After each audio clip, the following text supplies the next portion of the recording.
저는 지금 이제 안 올라간 종목들부터 담으셨으면 좋겠어요. 왜냐면은 좀 이것도 투자 성향인데 달리는 말에 올라타는 성향이신 분들은 물론 뭐 원전이라든지 아니면은 전력 인프라 그다음에 반도체 하드웨어를 보시는 게 맞겠지만 그것도 그거지만 아직 안 올라간 종목도 너무 많고 이제 막 출발하는 종목도 많아요. 그래서 제약바이오라든지 코스닥 시장에서 수혜를 받을 만한 종목들 앞서 말씀드렸던 2차전지 그다음에 제약바이오 이러한 섹터를 말씀드리고 피부 싶고 미용도 괜찮을까요? 그렇죠. 예, 그 다음에 경기 민감주. 뭐 자동차는 이미 갔지만 경기 민감주의 상징적인 게 철강, 화학, 정유화학이나 뭐 석화 기업들 그런 쪽이잖아요.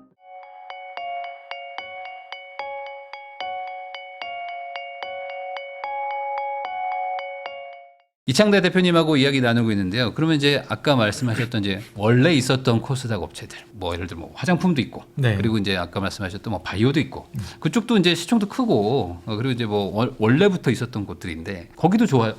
일단 제약바이오는 온도차가 조금 있을 수 있을 것 같습니다. 이제 제약바이오 같은 경우에는 뭐 안 올랐다라고 하시는 분들이 많은데 안 오르지는 않았어요. 왜냐하면 좀 우리가 생각하는 그 섹터가 올라간다라고 하면 일제히 그냥 수급이 들어오면서 대장주부터 해서 좀 확 올라가는 이걸 이제 기대하는데 그런 건 없었거든요. 네. 그러다 보니까 임팩트가 부족해서 사람들이 좀 제약바이오는 왜 못 가지? 이런 생각을 하실 수가 있는데 제약바이오는 24년 말부터 금리 인하를 시작하고 이미 움직임이 시작됐었습니다. 그때 이제 제약바이오 트렌드라고 할 수 있었던 이제 가장 상징적인 두 가지 업종이 그 항체약물 접합체 ADC 그 플랫폼 쪽이랑 그다음에 비만 치료제였거든요. 네. 그래서 이 두 가지 관련된 종목들은 이미 굉장히 많이 올랐습니다. 그래서 플랫폼 3대장이라고 불렸었던 알테오젠, 리가캠, ABL 바이오는 정말 많이 갔고 뭐 에이프릴 바이오 같은 플랫폼 기업들도 정말 많이 갔어요. 그리고 FDA 임상 통과했다라고 얘기 나왔었던 유한양행도 막 신고가 했었고 거기에다가 이제 제약바이오 하면 딱 첫 번째로 나와야 되는 그냥 상징적인 기업이 삼성바이오로직스잖아요. 네. 삼성바이오로직스도 지금은 분할했지만 그때 당시 분할 전에 주가가 안 올라간 게 아니었습니다. 네. 잘 갔었습니다. 그리고 비만 치료제 뭐 실적은 안 나오지만 D&D 파마텍이나 뭐 펩트론이나 뭐 또 다르게 이제 올릭스나 이런 종목들도 잘 갔어요.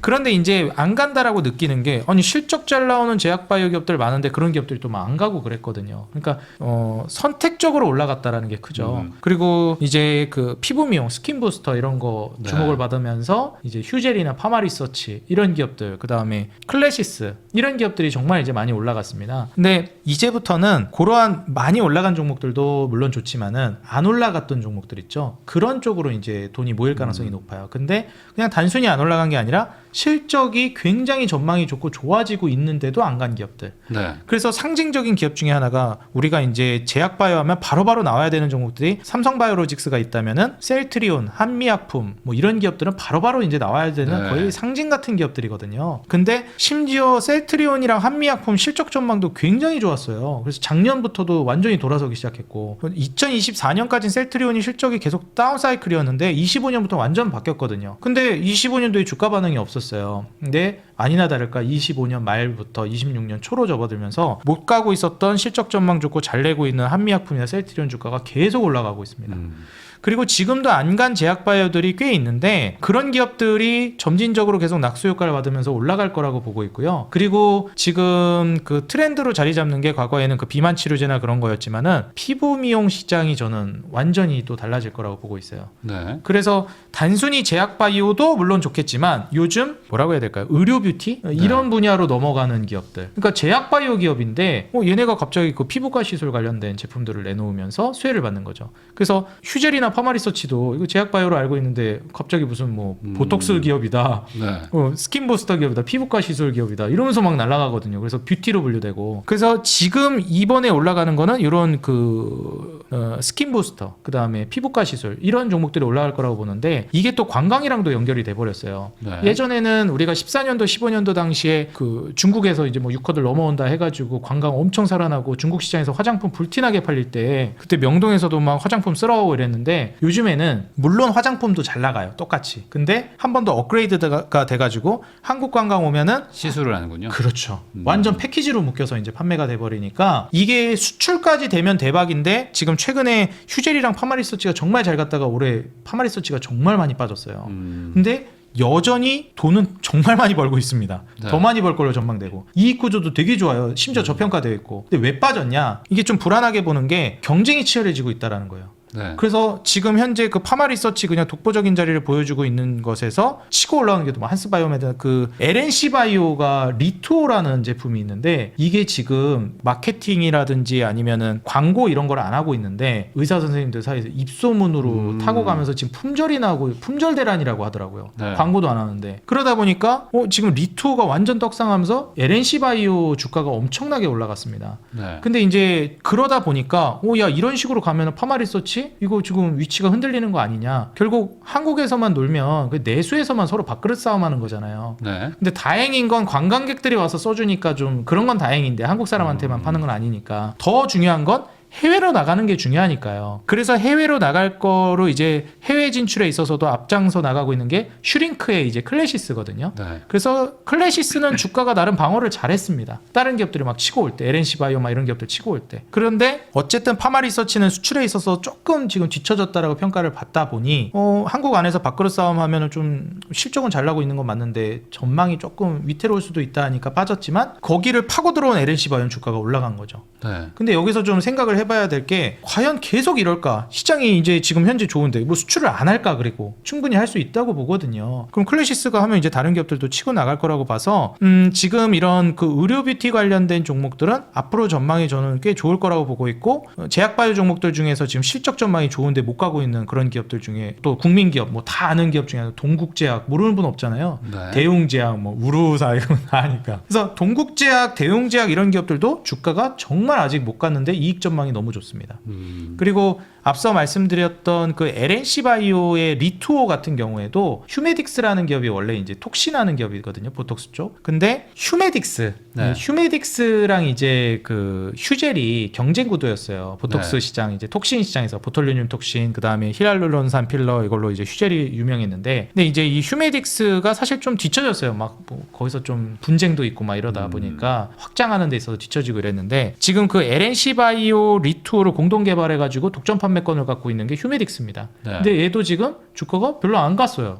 리투오는 그렇게 날아갔는데. LNC 바이오는 올라가는데. 네, 휴메딕스는 안 갔거든요. 그래서 여전히 기회가 있고 한번 갔다가 무너지고 LNC 바이오는 갔는데 휴메딕스는 그냥 계속 제자리입니다. 네. 그래서 이런 거는 눈여겨볼 만하다고 보고 있고 뭐 동국제약 그다음에 이제 대웅제약 뭐 휴메딕스 이런 기업들뿐만이 아니라 지금 실적 대비해서 실적이 너무 잘 나오는데 못 가고 있는 기업들이 너무 많아요. 그래서 사실 제약바이오는 지금 실적 모멘텀만 보고 투자를 고려하시더라도 완전 노다지 시장이라고 저는 보고 있습니다. 아까 말씀하셨던 처음에 이제 셀트리온, 삼성바이오로직스 이쪽도 좋은 건가요? 투자하기가? 저는 일단 대형주니까. 그렇죠. 제약바이오가 간다라고 그랬을 때 안 갈 수 없는 종목군들이라고 봐요. 뭐 실적이 안 좋으면 모르겠는데 실적 전망도 좋고 실적 잘 내고 있어가지고 제약바이오로 돈 들어오는데 안 갈 기업들은 아니라고 봅니다. 그러면은 결국에 지금 피부 미용 쪽이 좋고 그리고 이제 아까 말씀하신 제약바이오도 괜찮다고 하셨는데 그럼 반대로 이제 화장품 쪽은요? 그럼 화장품은 예상보다는 좀 별론 거야? 피부 미용이 뜨면 화장품을 같이 쓰나요? 일단 이제 화장품 쪽도 저는 괜찮다고 봐요. 왜냐하면 아까 말씀드렸듯이 이게 수출로 확 치고 가면 모르겠는데 관광 와가지고 쓰고 가는 게 또 있다 보니까 시술은 그냥 말 그대로 경험으로 또 가는 것도 있는데 제품을 사가지고 가는 영역은 또 다르잖아요. 네. 그래서 소비 측면에서 이제 화장품이나 뷰티 쪽이 각광받을 거로 보고 있고 요즘에 또 화장품이 예전처럼 그냥 화장품으로 파는 게 아니라 그 뷰티 디바이스랑 같이 팔더라고요. 그래서 제가 그 APR을 대장주로 이제 뭐 다들 알고 계시고 실제로도 그러니까요. 아모레퍼시픽 뛰어넘었잖아요. 근데 이제 그 APR이 처음에 엄청나게 떡상을 했던 것이 사실 화장품보다도 뷰티 디바이스였습니다. 그래서 뭐 저는 많이 써보진 않아서 모르겠는데 뭐 이렇게 하면 화장품 침투력을 높여준다. 많이들 하세요. 네, 진짜로. 그래서 이거 화장품을 바르고 흡수율을 훨씬 높여준다 그래서 화장품 바르고 그래서 APR이 지금 같이 그러니까 패키지로 팔아요. 우리 화장품 바르고 이거 디바이스 하세요 이런 식으로. 그래서 이게 수출도 너무 잘하고 있고 뭐 여담이지만 제가 예전에 그 APR을 상장할 때부터도 관심 있게 보고 너무 좋게 봤던 게 그때 별칭이 있었어요. 그 APR 대표님 그 창업주분이 현실판 진도준이다. 아, 네. 왜 나이도 어리시고 송중기 닮았다. 근데 제가 그래서 그때 궁금해서 많이 찾아봤는데 연세대 출신이신가 그러셨던 것 같은데 마케팅으로 사업 시작했던 거로 제가 막 인터뷰 자료를 봤던 걸로 기억해요. 그래서 정확하진 않은데 우리가 이렇게 하다 보니까 왜냐면 이제 화장품이 뭐 이런 말하면 좀 그렇지만은 진짜 남는 장사거든요. 근데 이게 마케팅이 그만큼이나 엄청 중요해요. 근데 그 마케팅 속도가 중요하다 보니까 이거 거기서 이미 도 같으신 분이니 창업해가지고 이제 우리가 그냥 직접 마케팅해서 하면 더 잘하겠는데 해서 했더니 APR이 그냥 이렇게 대박이 난 거죠. 근데 어쨌든 그런 창업 스토리를 듣다 보니까 또 신뢰가 간 것도 있었고, 그 다음에 뷰티 디바이스 쪽으로 이제 넘어가다 보니까 APR이 이제는 그 화장품 뷰티 쪽에서는 상징적인 기업이 돼버렸어요. 그래서 APR이 신고가를 쓰냐 못 쓰냐에 따라서 화장품 섹터 전반에 걸쳐서 좋아질까 안 좋아질까가 이제 결정이 되는 건데, 결국 반도체가 가려면 삼성전자, SK하이닉스가 계속 가져야 반도체가 좋은 거지, 이런 개념으로 이제 APR을 보셔야 되고, APR이 최근에도 신고가를 또 쓰면서 계속 올라가고 있습니다. 그래서 지금 APR이 이렇게 신고가를 쓰는 과정에서는 사실상 그 화장품 기업들, 뷰티 디바이스 기업들이 더 도약할 가능성이 높다고 봐요. 그래서 수출에서도 지금 나쁘지 않다는 평가를 받는 뭐 2등 기업이지만 아모레퍼시픽이나 지금 수출에서도 굉장히 잘 나가는 뭐 달바글로벌 이런 기업들도 뭐 주가가 많이 올라가진 않았고, 그리고 이제 화장품이 많이 팔리게 되면 결국 뭐 코스메카 코리아라든지 코스맥스 같은 뭐 OEM, ODM 화장품 실제로 만드는 기업들, 뭐 예를 들어서 그럼 화장품 기업 APR이 만드는 거 아니냐 할 수 있겠지만, 물론 만들겠지만 화장품 기업들이, 많은 기업들이 여기에다가 화장품 만들어주세요, 이런 식으로 만들어주세요 하면은 만들어가지고 여기서 자기 회사 딱지 붙여서 팔고 이런 거잖아요. JSMC 같은 거죠. 그렇죠. 그 저도 예전에 잠깐 그 금강제화라고 구두 네. 파는 데서 일한 적이 있었는데, 금강제화에서 만드는 것도 물론 있겠지만 공장에다 보내잖아요. 그래서 네. 수선 맡기면 뭐 A 공장, B 공장, C 공장이 있는데 거기서 닥스도 만들고 막 뭐 이런다 하더라고요. 금강제화만 만드는 게 네. 아니라. 이렇듯이 제조를 하는 데가 따로 있거든요. 그래서 그러한 이제 제조하는 게 또 한국콜마 같은 기업들이 아주 대표적이기 때문에 그런 기업들도 움직일 수 있고, 또 화장품 용기 관련된 종목인 펌텍 코리아 이런 종목들도 움직임을 보여줄 수 있어요. 근데 여기서 좀 파생을 시켜서 보실 만한 게, 그러면은 다른 종목들도 있잖아요. 뭐 클리오도 있고 뭐 이거저거 많잖아요 하는데, 시총 너무 작은 종목은 저는 조금 이제 피하시라고 말씀드리고 싶어요. 그거는 왜 그럴까요? 왜 시총이 작은 걸 피하라고 하는 걸까요? 일단 이제 규모의 경제에서도 많이 좀 떨어지는 것도 있고요. 이게 지금 화장품 산업도 속도전이 굉장히 중요한데 거기서 조금 밀려 있다라고도 우리가 해석해 볼 수가 있어요. 왜냐하면 그렇게 잘 나갔으면 실적으로 바로바로 확확 치고 가야 되는데, 속도감에서 이제 밀려버리게 되면 결국 그 제가 앞서 말씀드렸던 그런 대기업들이 그냥 장악하는 구조로 갈 가능성이 높고, 변동성 자체도 너무 불안해요. 그렇기 때문에 실적을 보더라도 차라리 말씀드렸던 시총 최상단에 있는 제가 말씀드린 종목들 위주로 보는 게 좀 더 좋을 것 같습니다. 그러니까 시총 큰 대형주들도 좋은데 굳이 뭐 작은 걸 하기에는 조금 리스크가 있는 곳이 아무래도 이 코스닥 쪽이니까 네. 조심해라. 지금 분위기가 뭐 다 좋아서 그런데 결국에 뭐 1년을 놓고 보면은 결국에 한 번은 뭐 또 이렇게 조정도 오고 뭐 할 것 같아요. 그러면은 그냥 전반적으로 봤을 때 26년도에 제일 좋은 어떤 뭐 조정 왔을 때 꼭 담아야 되는 섹터 순위를 뭐 굳이 매긴다면 뭐 로봇이 1등인가요? 우선은 아니 반도체가 먼저일까요? 저는 지금 이제 안 올라간 종목들부터 담으셨으면 좋겠어요. 왜냐면은 좀 이것도 투자 성향인데, 달리는 말에 올라타는 성향이신 분들은 물론 뭐 원전이라든지 아니면은 전력 인프라, 네. 그다음에 반도체 하드웨어를 보시는 게 맞겠지만, 그것도 그거지만 아직 안 올라간 종목도 너무 많고 이제 막 출발하는 종목도 많아요. 그래서 제약바이오라든지 코스닥 시장에서 수혜를 받을 만한 종목들, 앞서 말씀드렸던 2차 전지, 그다음에 제약바이오, 네. 이러한 섹터를 말씀드리고 피부 싶고, 미용도 괜찮을까요? 그렇죠. 예, 거기 엮여가지고 화장품을, 뷰티를 거기 같이 네. 좀 엮어가지고 보시면 좋을 것 같고, 그 다음에 경기 민감주. 뭐 자동차는 이미 갔지만 경기 민감주의 상징적인 게 철강, 화학, 그러니까 뭐 정유화학이나 뭐 석화기업들 그런 쪽이잖아요. 이런 쪽이랑 마지막으로 이제 인프라. 그래서 그때 제가 첫 촬영 때 네. 나중에 이제 건설도 저는 갈 것 같은데 했었는데, 네. 아 근데 요즘 건설이 너무 안 좋다 이러면서 건설은 안 좋아요. 네, 하셨잖아요. 근데 원전만 좋아야지. 원전만.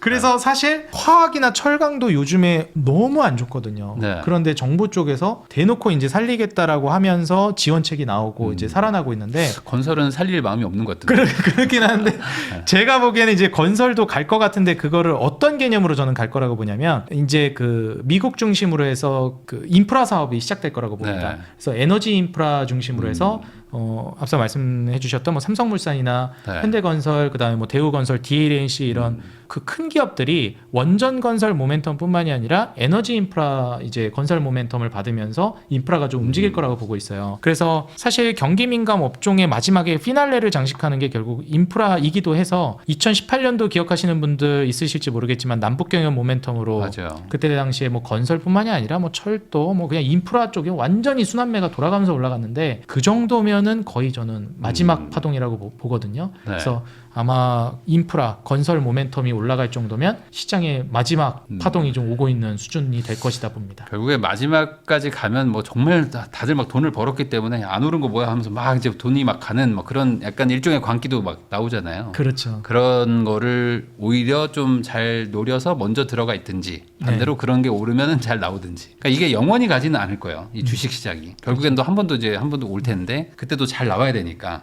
그때 너무 네, 맞아. 한번 꺾이면 그때 꺾였을 때 이제 돈이 또 다른 데로 이동하니까 네. 말씀 제가 드렸던 철강 화학은 이제 해도 늦지 않고 2차 전지 철강 화학 건설 기계 정도는 네. 늦지 않았거든요. 그래서 충분히 아직 광기도 아니고 뭐 엄청 간 것도 아니니까 미리미리 진입해 보시는 것도 나쁘지 않을 것 같습니다. 지금까지 이창대 대표님 모시고 뭐 여러 가지 섹터 그리고 이제 그 안에서 이제 실제 어떤 종목까지 얘기를 해봤는데요. 결국에는 지금 달리는 말에 타는 거는 어찌 보면 마음은 편한데 타다가 실수하면 꼬꾸라질 수도 있고 타고 가는데 갑자기 말이 이제 지쳐서 또 쓰러질 수 있는 거니까 말씀하신 것처럼 조금 아직 안 오른 것들도 좀 보고 그리고 이제 달리는 거에 안 탔다 소외당할 수도 있으니까 조금만 한 10%만 태워라 이런 얘기도 좀 해주신 것 같습니다. 이런 내용들 잘 참고하셔가지고 좋은 투자들 하시기를 바라면서 저도 대표님하고 인사 나누겠습니다. 오늘 나와주셔서 감사드립니다. 네, 감사합니다.